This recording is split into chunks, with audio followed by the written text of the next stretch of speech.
Baik, teman-teman semua, kita bersatu di dalam doa sebelum kita sama-sama menikmati kebenaran firman Tuhan. Bapa di surga, terima kasih Tuhan kalau pada siang hari ini Engkau berikan kami kesempatan kembali beribadah walaupun melalui ada jarak di antara kami, tetapi kami merasakan tetap hadirat-Mu melalui pujian dan penyembahan yang sudah kami lewati.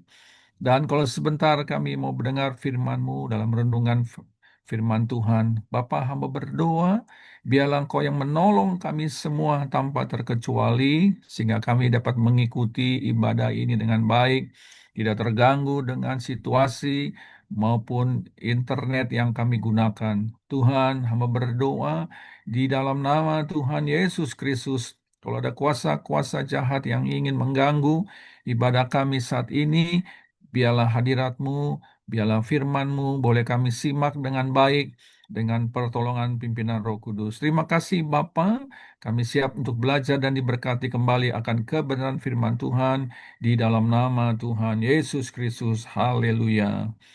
Amin. Amin. Puji Tuhan.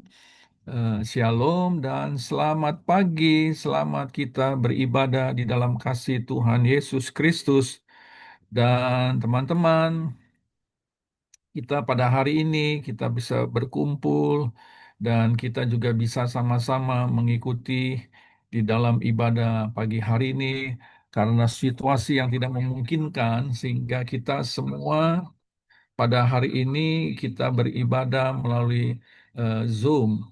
Ya, tapi saya berharap Bapak Ibu tidak terganggu dengan suasana seperti ini, tetapi Bapak Ibu sekalian semua bisa tetap merasakan akan keberadaan hadirat Tuhan melalui kebenaran firman Tuhan. Ya, Bapak Ibu, eh, judul khotbah pagi hari ini saya akan berikan judul Deeper in Love.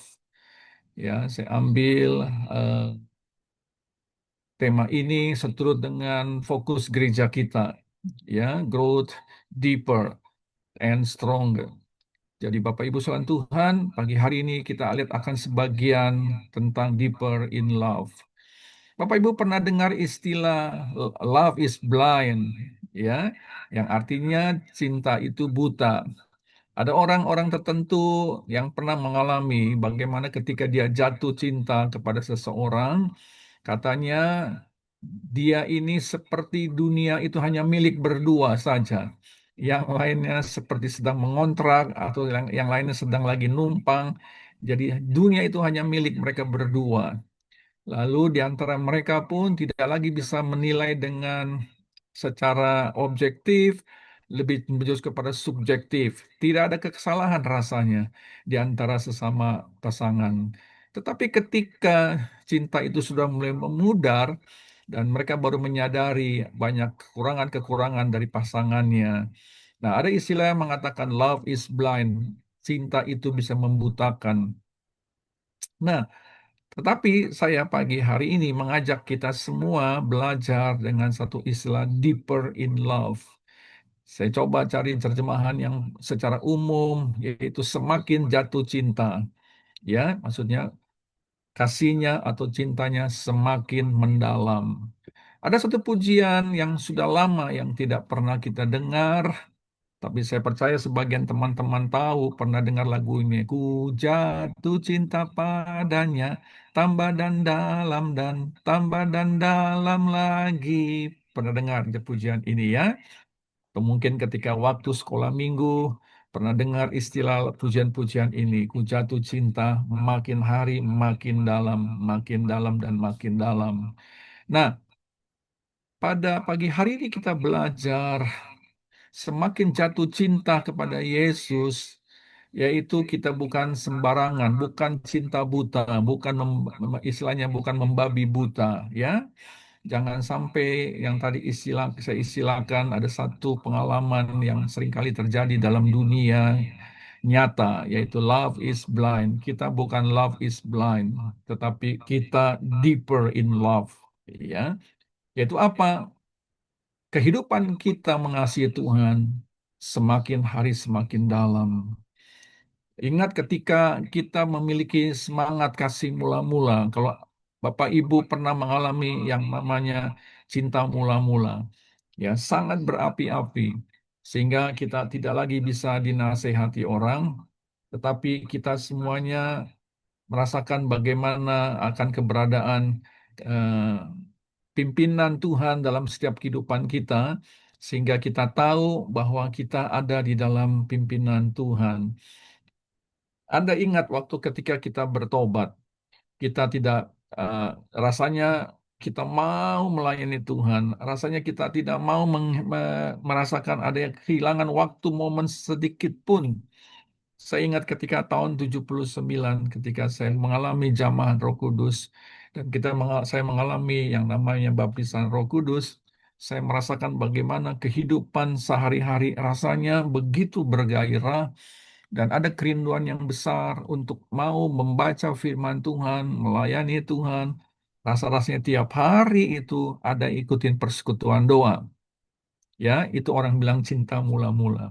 Lalu bagaimana dengan sekarang? Ya tentunya kita masih tetap bergairah. Ya saya masih tetap bersemangat. Oleh karena itu sampai hari ini saya tetap setia melayani Tuhan. Di mana saja, kapan saja. Ketika saya mendapat kesempatan untuk sharing firman Tuhan. Ketika saya punya kesempatan untuk melayani jiwa-jiwa. Bukan karena semata-mata saya sebagai hamba Tuhan. Bukan semata-mata karena saya sebagai pelayan full-timer. Bukan itu, karena kalau toh saya sebagai full timer, karena itu memang panggilan saya, panggilan Tuhan terhadap diri saya. Oleh karena itu, teman-teman sekalian, kita tetap fokus. Tahun ini jatuh cinta kita kepada Tuhan, kasih Tuhan dalam kehidupan kita, dan kita mengasihi Tuhan semakin hari semakin dalam, seperti kita mengalami semangat yang mula-mula. Dengan perkataan lain, biarlah tahun ini menjadikan Tuhan Yesus sebagai prioritas utama dalam kehidupan kita. Dan juga kita membuktikan bagaimana kita mengasihi Yesus melalui tindakan nyata, seperti keintiman yang terus bertumbuh. Teman-teman, kita mengasihi Tuhan bukan saja sekedar dengan kata-kata, dengan pujian, bukan sekedar kita menyanyikan lagu, tetapi dengan tindakan nyata, ya, membangun hubungan yang intim dengan Tuhan. Anda punya waktu saat teduh, bagus, pagi atau siang atau malam. Ya, kalau saya tidak pernah membuatkan satu Taurat. Anda harus punya waktu sekian pagi, sekian siang, sekian malam. Anda yang tentukan sendiri, karena saya percaya Anda diberikan hikmat dan Anda tahu waktu yang mana yang baik buat Anda. Kalau saya mengatakan harus pagi, tapi ketika Anda harus bekerja, harus bangun pagi-pagi, nanti Anda tidak bisa konsentrasi dengan baik untuk memuji dan menyembah Tuhan. Tetapi ketika malam hari Anda punya waktu untuk bisa memuji dan menyembah Tuhan, silakan. Waktu di sana itulah Anda membangun keintiman dengan Tuhan yang terus-menerus. Anda bisa siang hari ketika ada waktu makan siang. Anda bisa mengambil waktu 20 menit, 15 menit, quality time Anda dengan Tuhan. Anda bangun di sana. Jadi, silakan. Anda bisa menggunakan waktu di mobil, di kendaraan motor Anda. Anda bisa memuji Tuhan. Anda juga bisa naik ketika angkot. Anda bisa memasang lagu-lagu rohani dan Anda bisa mendengarnya dan memuji Tuhan. Dan juga dalam kita mengasihi Tuhan yang lebih dalam, kita berbicara juga tentang bagaimana kita semakin hari hidup kita, hati kita, dan pikiran Kristus ada di dalam kehidupan setiap kita. Kita bertumbuh dari hari ke hari, ya. Kita punya hati yang seperti Yesus, hati yang penuh dengan kemurahan, hati yang lemah lembut, hati yang mengasihi dan seterusnya. Pikiran Kristus, kita juga melihat bagaimana rencana Tuhan yang ada dalam kehidupan kita, lalu mengutamakan kehendak Bapa dalam setiap kehidupan kita. Pikiran kita selalu mencari kehendak Tuhan dan apa yang kita bisa lakukan dengan apa yang menjadi waktunya Tuhan yang diberikan kepada kita. Ulangan 6 ayat yang kelima berkata demikian. Kalau Anda bisa membaca sementara Anda mute-kan apa namanya speakernya, Anda bisa baca di rumah sama-sama dengan saya. Ulangan 6 ayat yang kelima. Kasihilah Tuhan Allahmu dengan segenap hatimu dan dengan segenap jiwamu dan dengan segenap kekuatanmu. Jadi perhatikan, teman-teman atau jemaat yang dikasihi Tuhan. Kasihilah Tuhan Allahmu dengan apa? Sepenuh hati, bukan seperapat, bukan setengah, bukan setengah mati, tetapi segenap hati.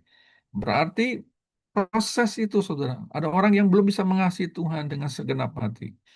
Dan dengan segenap jiwamu, ada orang yang masih baru setengah jiwanya, ya, karena jiwanya sebagian lagi untuk dunia, untuk hal-hal yang lain. Tapi biarlah kita mau deeper, semakin hari semakin mengembangkan kasih mengasihi Tuhan dalam kehidupan kita. Dan dengan segenap kekuatanmu, jadi segala tindak tanduk pelayanan kita bukan sekedar melayani, ya, bukan ada motivasi yang lain, tetapi dengan segenap kekuatan kita. Hari-hari ini memang suasana, situasi, kondisi alam tidak bersahabat seperti apa yang saya khotbahkan hari Minggu pertama dalam tahun 2026. Ya, memang BMKG dan seluruh dunia memprediksi bahwa semakin hari alam ini sulit untuk diprediksi. Mereka hanya bisa mengestimasi, lalu mereka bisa hanya memprediksi, tetapi menanganinya tentu tidak mudah. Ya, oleh karena itu Bapak Ibu sekalian Tuhan, Ulangan 6 ayat yang kelima menjadi pegangan firman Tuhan buat kita. Bagaimana kita mengimplementasi di dalam kita mengasihi Tuhan dengan segenap tubuh, jiwa, dan raga kita. Mazmur 119 ayat 10 sampai 11 berkata begini. Ayo kita baca sama-sama ya, yang di rumah Anda keluarkan suara saudara tanpa harus menghidupkan speaker atau bikin mute. Mazmur 119 ayat 11. Maaf, ini bukan 10, 11, 11, 12 ya. Kita baca sama-sama. Dalam hatiku aku menyimpan janjimu supaya aku jangan berdosa terhadap Engkau. Terpujilah Engkau ya Tuhan, ajarkanlah ketetapan-ketetapanmu kepadaku. Teman-teman sekalian, dalam Mazmur 119 ini berkata, dalam hatiku aku menyimpan janjimu. Dengan kita menyimpan janji-janji Tuhan, Taurat Tuhan, firman Tuhan, tentunya Anda dan saya punya kekuatan supaya Anda dan saya tidak jatuh di dalam namanya lumbung dosa atau lumpur dosa. Terpujilah Engkau ya Tuhan, ajarkanlah ketetapan-ketetapanmu kepadaku. Teman-teman atau sahabat sekalian, kita senantiasa minta Roh Kudus mengajarkan kita. Karena seringkali kita mendengar firman Tuhan, tetapi kita belum mengerti. Kita seringkali diajar firman Tuhan, tetapi kita belum bisa menyerap sepenuhnya. Oleh karena itu, jangan berhenti untuk belajar firman Tuhan. Ketika Anda baca firman Tuhan, sebagaimana kita sedang ada program kembali selama 1 tahun, kita mau membaca Alkitab, satu kitab semuanya, Alkitab kita bisa baca. Ketika Anda baca, ada bagian-bagian yang lebih mudah dimengerti.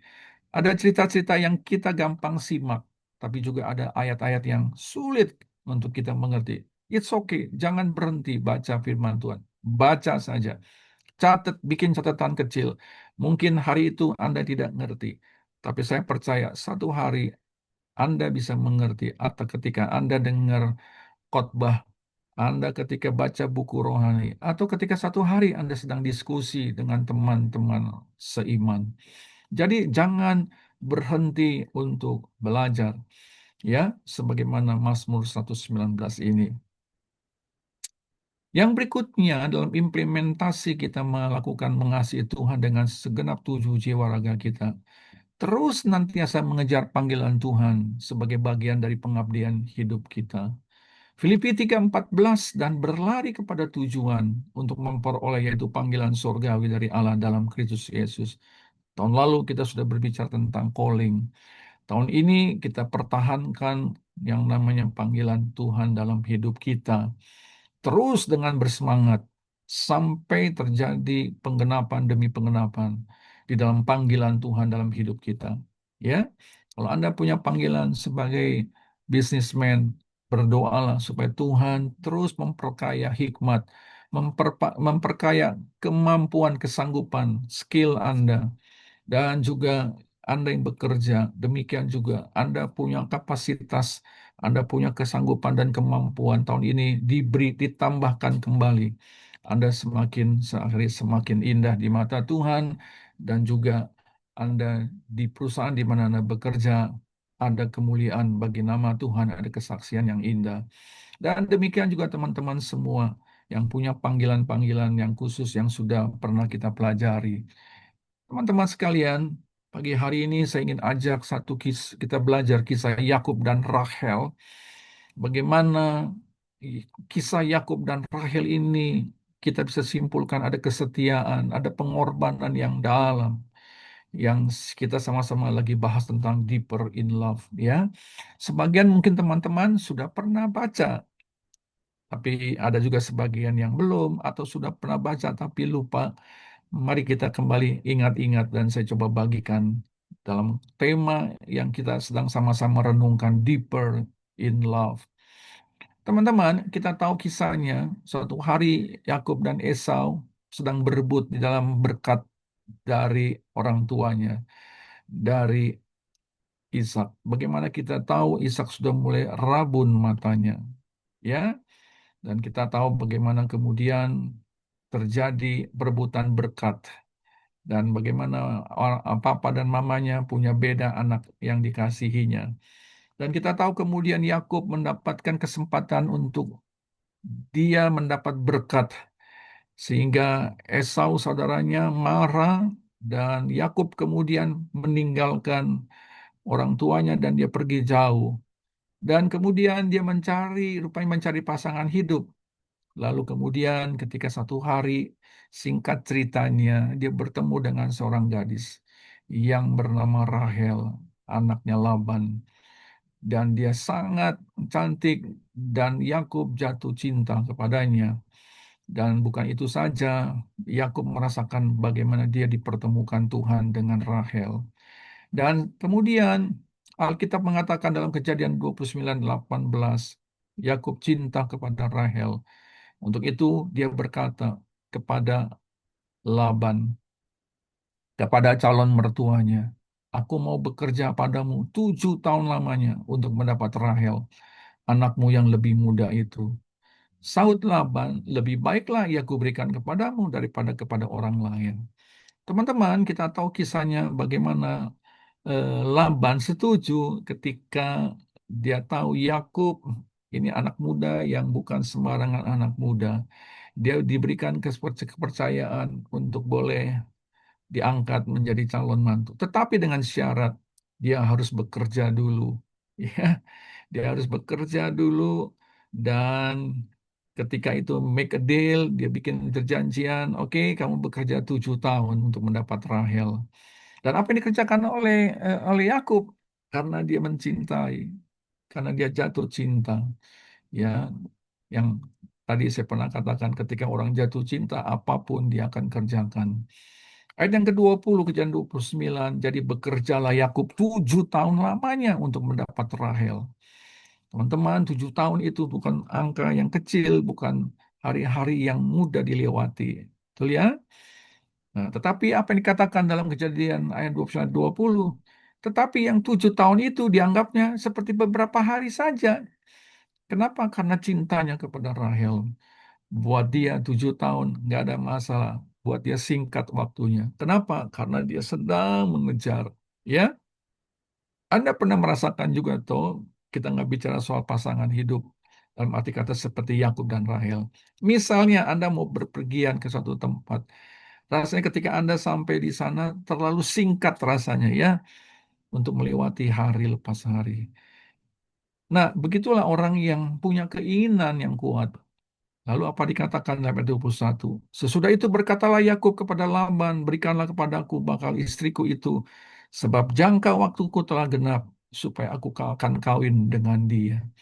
Jadi 7 tahun itu dilewati oleh Yakub, dan tiba saatnya, waktunya sudah selesai. Apa yang terjadi? Yakub menagih kepada Laban. Ayo Laban, berikan kepadaku sekarang giliran aku sudah mendapatkan eh, calon istriku ini. Ya, lalu singkat ceritanya kita tahu bagaimana Yakub akhirnya em, menikah dengan Rahel. Apakah persoalan selesai? Oh tidak, saudara. Jadi ketika dia mau mendapatkan Rahel aja, dia harus melewati waktu yang cukup panjang 7 tahun. Tapi buat dia, it's okay. Buat dia sangat singkat karena dia tetap mengharapkan Rahel bisa menjadi istrinya. Lalu peristiwa yang berikutnya apa? Ayat yang ke-25. Tapi pada waktu itu tampaklah bahwa ketika dia menikah, ada waktu suatu ketika ada pesta, rupanya apa namanya wanita yang diberikan oleh Laban tertutup wajahnya dan tiba-tiba pada pagi hari dikatakan dia baru sadar bahwa dia menikah bukan dengan wanita yang atau gadis yang dia cintai. Lalu berkatalah Yakub kepada Laban, apa yang kau perbuat terhadap aku ini? Bukankah untuk mendapatkan Rahel aku bekerja padamu 7 tahun? Mengapa engkau menipu aku? Rupanya Laban itu bukan memberikan Rahel, tetapi memberikan Lea, ya kakaknya. Lalu jawab Laban dengan enteng mengatakan, oh rupanya di sini kita punya tradisi. Tidak biasa orang berbuat demikian di tempat kami, mengawinkan adiknya lebih dulu daripada kakaknya. Teman-teman, Laban ini punya akal. Dia dia melihat bahwa Yakub bekerja dengan baik, dengan giat, dengan disiplin, tanggung jawab dan seterusnya. Dia suka. Dan di satu sisi juga memang ada tradisi pada saat itu yang mengatakan bahwa adiknya tidak boleh melangkai kakaknya. Dengan singkat cerita, Yakub harus kembali kerja 7 tahun.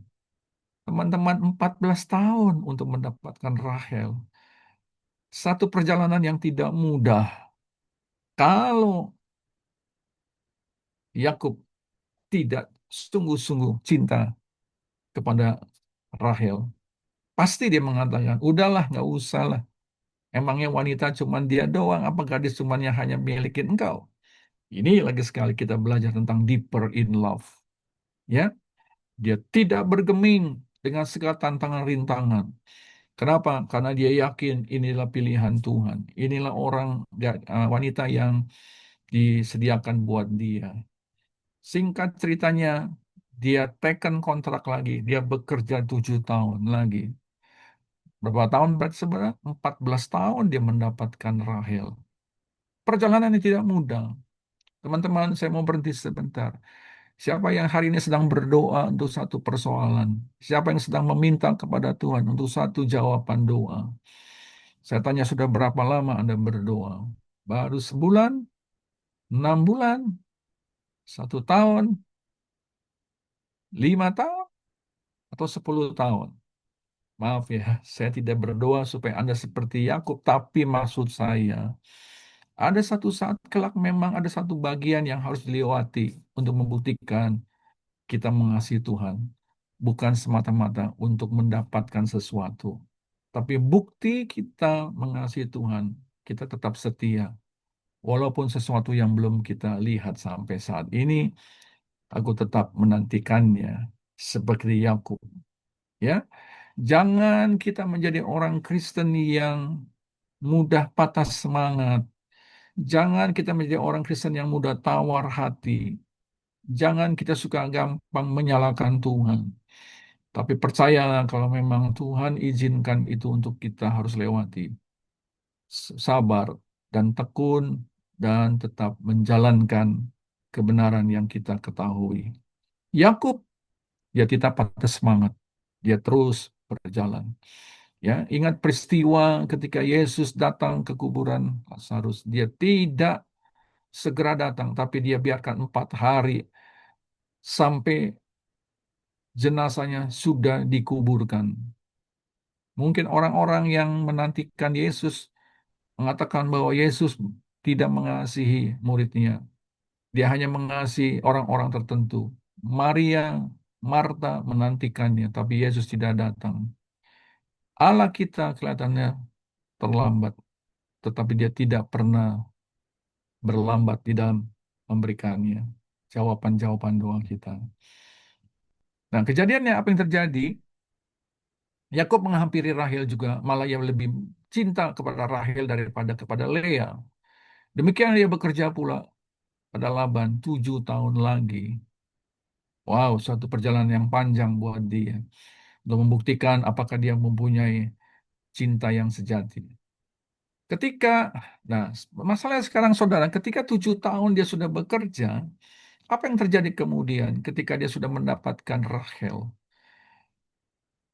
Rupanya kandungan Rahel tidak bisa menghasilkan keturunan dan akhirnya lihat masalah muncul lagi antara Yakub dengan Rahel. Dia terhambat lagi untuk mendapatkan keturunan. Yakub bisa kecewa saat itu, padahal Lea sudah menjadi istrinya.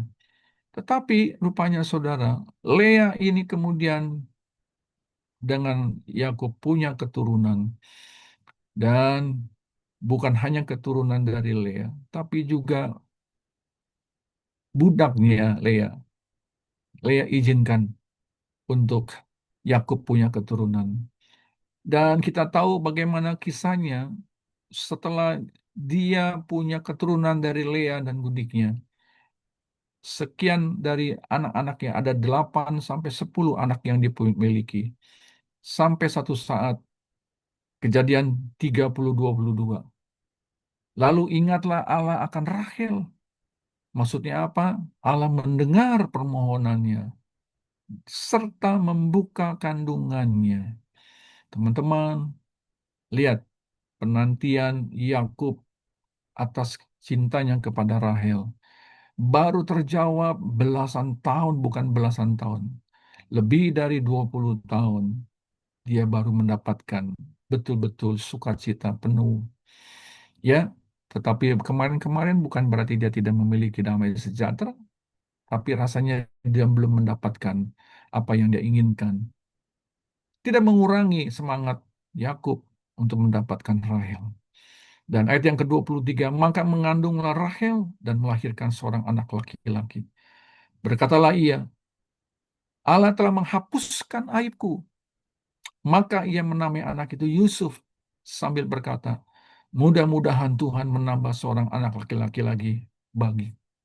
Puji Tuhan, akhirnya Rahel punya keturunan yang bernama Yusuf. Dan kita tahu anaknya bernama Yusuf ini menjadi terkenal dalam Kejadian pasal yang ke-35 sampai 37 sampai kepada ayat-ayat selanjutnya. Kita pernah belajar tentang bagaimana Yusuf dipakai Tuhan luar biasa melalui keturunan Yakub dan Rahel. Teman-teman, apa yang terjadi kemudian? Sekian tahun lamanya, akhirnya Tuhan memberkati kembali kandungan Rahel. Ya, ayat Kejadian 35 ayat yang ke-17. Sedang ia sangat sukar bersalin. Berkatalah bidan kepadanya, janganlah takut, sebab sekalipun anak laki-laki yang kau dapat, maksudnya dia kembali mendapatkan keturunan melalui sekian tahun yang sudah dilewati. Dan rupanya Rahel dalam usianya sudah melampaui batas usia, dia mengalami kesukaran dalam bersalin. Dan apa yang terjadi kemudian? Ayat yang ke-18. Ketika ia hendak menghapuskan nafasnya, sebab ia mati, kemudian diberikannya nama Ben-Oni kepada anak itu. Rupanya anak yang kedua dari Yakub dan Rahel, dan saat itu anaknya lahir laki-laki. Tetapi sangat disayangkan Rahel akhirnya meninggal dunia. Dan bagi Yakub, anak Ben-Oni ini diganti namanya menjadi Benyamin. Dan kita tahu bagaimana Benyamin menjadi salah satu nama yang diangkat ketika pada masa itu, masa kesukaran. Dan Yusuf sudah menjadi pemimpin dalam pada masanya itu. Dan Anda tahu kisahnya ya, Benyamin salah satu adik yang dinantikan oleh Yusuf. Sehingga terjadi barter, terjadi tawar-menawar ketika kakaknya, Yehuda dan sebagainya yang ditahan untuk menggantikan Benyamin.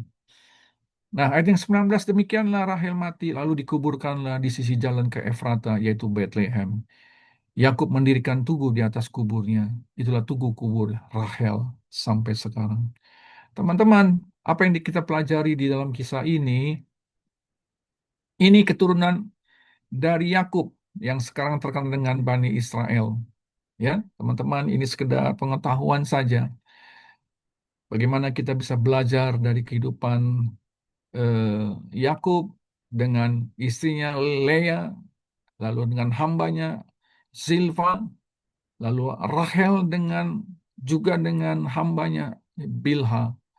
Ya, jadi mereka ini diberikan kesempatan untuk bisa mempunyai keturunan. Dari Lea lahirlah Ruben, Simeon, Lewi, Yehuda, Isakar, Zebulon. Ya, ada 6 keturunan dari Lea. Lalu dari Zilpa, yaitu hamba Lea, lahirlah Gad and Asher. Itu berarti sudah ada berapa? Ada 8 keturunan. Lalu setelah 8 punya saudara, Yusuf baru lahir.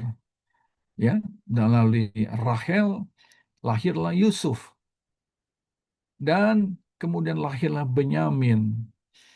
Sebelum itu, Rahel juga mengizinkan Yakub mempunyai keturunan dari Bilha dan Naftali. Inilah keturunan dari Yakub. Dan karena Yakub, kita tahu kisahnya, kemudian namanya diganti dengan Israel. Dan keturunan Yakub ini menjadi perhitungan dari bagi Allah. Ada 12 suku yang kita pelajari di sini. Ya, teman-teman, ini satu tema yang berbeda, tapi saya perlu sampaikan ini sekedar bagaimana perjalanan Yakub ketika dia mendapat panggilan untuk menikahi Rahel. Dalam perjalanan itu terjadi yang namanya kejadian seperti ini. Dan melalui keturunan Yehuda lah lahir Yesus Kristus. Ya, teman-teman, nanti kita belajar dalam kisah yang lain. Jadi, saudara sekalian Tuhan, kisah Yakub dan Rahel memberikan pelajaran penting tentang iman, cinta, dan keberanian dalam menghadapi tantangan mendapatkan Rahel dan keturunannya. Inilah deeper in love Yakub terhadap Rahel. Yang terakhir, saya berikan contoh lagi deeper in love dalam murid Yesus yang terkenal dengan namanya Simon Petrus. Pada akhir-akhir pelayanan Yesus, Yesus pernah menguji Petrus sampai sejauh mana dia memiliki deeper in love. Anda tahu kisahnya bagaimana Petrus bersama murid-muridnya 3,5 tahun dia ada dalam pelayanan bersama dengan Yesus. Tetapi dialah yang menyangkal Yesus. Padahal kita tahu bagaimana perjalanan dia begitu berapi-api. Sangat semangat sekali. Dan inilah pertanyaan yang pernah diajukan Yesus kepada Simon. Pertanyaan yang pertama, Yesus bertanya kepada Petrus, Simon anak Yohanes, apakah engkau mengasihi aku lebih daripada mereka ini? Dan kemudian Simon, anak Yohanes, apakah engkau mengasihi aku? Pertanyaan yang kedua. Yang pertama, Petrus menjawab dengan tegas, iya, aku mengasihi engkau Yesus. Rupanya kata yang pertama ini bicara tentang kasih persahabatan. Ya. Yang kedua, Simon Petrus ditanyakan kembali, Simon anak Yohanes, apakah kamu mengasihi aku? Dan ketika itu Yesus memberikan respon ketika Petrus mengatakan, ya, sungguh aku mengasihi engkau. Yesus merespon dengan perintah, gembalakanlah domba-dombaku, dan dengan terjemahan lain mengatakan, peliharalah anak-anak dombaku. Ya, bahasa Yunaninya boske, yaitu memberi makan, bukan sekedar memelihara, tapi berikan dia untuk dia bisa bertumbuh dengan baik. Simon Petrus 2 kali ditanya, tidak cukup. Yang terakhir, Yesus bertanya lagi untuk ketiga kalinya, Simon anak Yohanes, apakah engkau mengasihi aku? Dan rupanya di sini Simon tidak tahan lagi. Simon Petrus merasa sedih. Seakan-akan Tuhan meragukan bagaimana dia mengasihi Yesus. Padahal poinnya adalah Yesus mau menekankan, Simon, aku sudah kenal engkau 3,5 tahun. Aku lihat kedalaman engkau mengasihi aku tidak seperti apa yang aku inginkan. Makanya Yesus mengingatkan, you harus punya deeper in love. Petrus merasa sedih karena pertanyaan berulang itu dan berkata, Tuhan, engkau tahu segala sesuatu. Engkau tahu bagaimana aku mengasihi engkau. Lalu Yesus mengatakan, gembalakanlah domba-dombaku. Maksudnya apa? Menggembalakan domba-dombaku. Jangan separuh hati, jangan setengah-setengah, tapi gembalakanlah dengan seluruh tubuh jiwa ragamu, seperti engkau mengasihi aku. Saya mau simpulkan teman-teman, deeper in love buat kita sekalian. Mari kita pegang dan melakukan perintah Tuhan. Walaupun dalam mengerjakan itu tidak ada keinginan yang kuat, tapi kita belajar.